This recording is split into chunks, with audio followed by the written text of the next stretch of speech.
आएगा अपना टाइम आएगा, मेरे जैसा शाना लाला तुझे ना मिल पाएगा।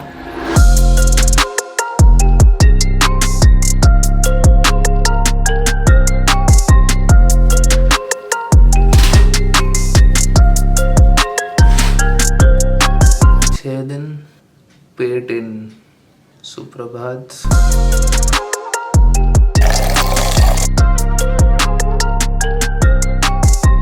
कल एकदम लेजिट ब्रेन फॉग था ब्रो, कुछ भी समझ नहीं आ रहा था मेरे को। Literally I was struggling to focus on anything. मैं पढ़ नहीं पा रहा था, मैं फिल्म नहीं देख पाया, मैं काम नहीं कर पाया। आज भी मैं थोड़ा चिड़चिड़ हूँ आज, लेकिन एनर्जी लेवल्स थोड़ा बेटर है कल से। कल बहुत फटीग लग रहा था।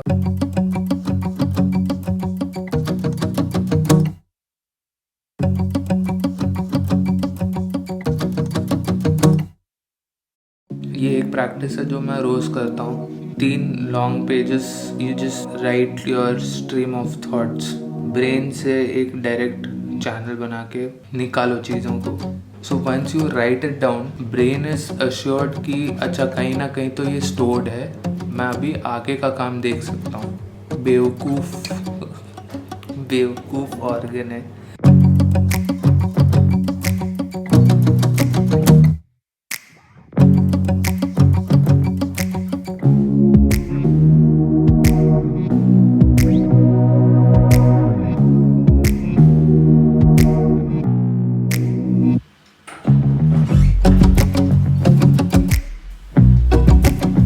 Let's talk about deadlines. I try to be very professional when it comes to work, but I do seem to have a problem with deadlines. It's more like commitment to the deadlines. मेरे दादाजी Singapore वाले war से भाग के आए थे Burma. Came here, he started a business of, he learned goldsmith's job, and a lot of the craft that I have, I think, is a derivative of his DNA. तो he was very famous in his गांव and the आसपास के reason के लोग शादियां के लिए मंगलसूत्र बनवाते थे इनसे, क्योंकि they found it very lucky कि वो जोड़ी एकदम खुश रहता है and they prosper and stuff. And when it came to the deadline, there have been instances जब अगला दिन शादी है सवेरे और दादाजी उस दिन बैठ के रात को कंप्लीट कर रहे हैं the work. Top class craft. I relate to that very much. The people who come to me to get things done, they are sometimes disappointed कि ये टाइम पे काम नहीं करता है, बट काम अच्छा करता है। तो this is kind of a dilemma that I go through always. अगर प्रोजेक्ट मेरे लिए बहुत एक्साइटिंग है तो it just happens very naturally. कुछ ऐसे प्रोजेक्ट्स होते हैं जो इनिशियली एक्साइटिंग लगते हैं और फिर धीरे धीरे चलते चलते you tend to lose interest. पर मैं ये कह रहा हूँ कि डेडलाइंस हटा के लोगों को काम देकर देखो। Just let them do it of their interest. That kind of products are the best products ever made, and it's not a very sustainable model of making products. I'm just giving you a thought. मतलब मैं वैसे भी आजकल वही कर रहा हूँ, mind में जो भी आता है मैं शेयर करता हूँ। सतगुरु जी, if you are watching this, competition is coming. FYI मैंने अपना एक इंटीग्रिटी मेंटेन किया है कि मैं सिर्फ एक टेक लेता हूँ कोई भी चीज़ का, वापस करने का वो नहीं है। गला अजीब सा हो गया।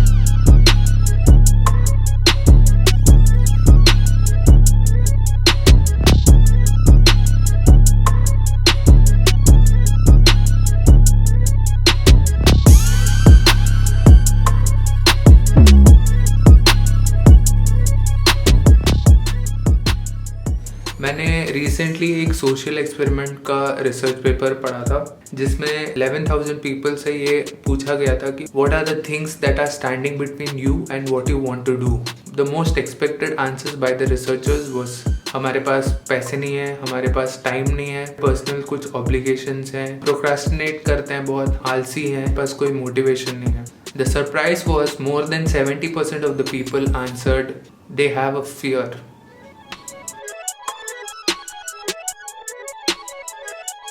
Human beings are by default social animals. हमारे लिए सोशल लाइफ बहुत मायने रखता है।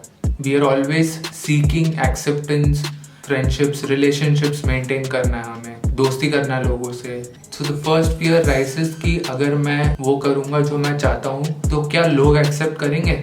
मेरे इर्द गिर्द जो लोग हैं, मेरे दोस्त, मेरे यार, मुझे अपना दोस्त बना लो, मुझे छोड़ के मत जाना प्लीज। जो इमीडिएट सर्कल्स हैं तुम्हारे या माँ बाप हैं, क्या वो एक्सेप्ट करेंगे। पुष्पा तुम तो मत छोड़ के जाओ।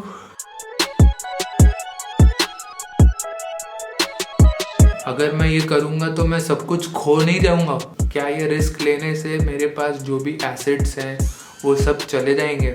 Will I have to start from the scratch again all over. अरे मैं तो बर्बाद हो गया। आपका ब्रेन सोचने लगता है कि काफी मेहनत करके यहाँ किसी मुकाम तक आया हूँ मैं, तो फिर ये भी क्यों खो मैं, रिस्क क्यों लूँ मैं। मला माहिती है। अभी रिग्रेट जो है ये third level of deep thinking है। पहले आपको लगा कि लोग एक्सेप्ट नहीं करेंगे, फिर सब कुछ बर्बाद हो गया। अभी मेरे को रिग्रेट हो रहा है कि मैंने ये काम किया।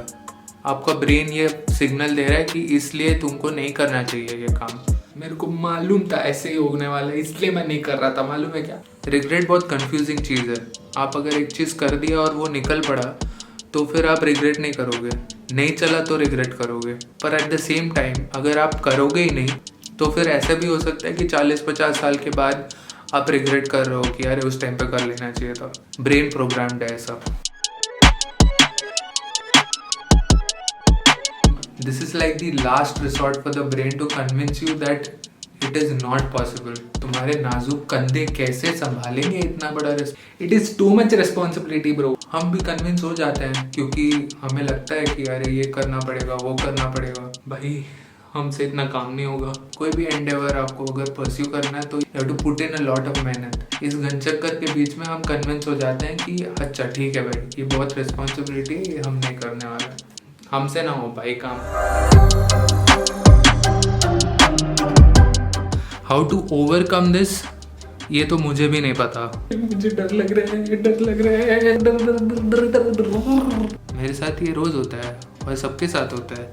Just be aware of these things. मतलब बॉल किधर से आ रहा है पता है तो हम डॉच कर सकते हैं। हमें पता ही नहीं है बॉल किधर है तो फिर कहाँ से करेंगे। जो इन्फेंट होता है, newborn babies has only two kind of fears. One is the fear of something very loud, two is the fear of falling down. बाकी सारे फियर्स मैन मेड हैं और हमारे ब्रेन के अंदर है। 2020 देखने के बाद भी अगर आपका खून नहीं खोला तो फिर तो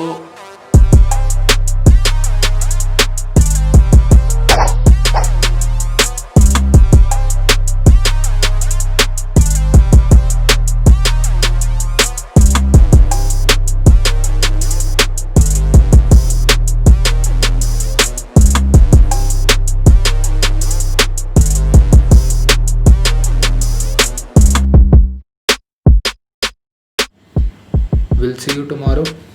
Until then,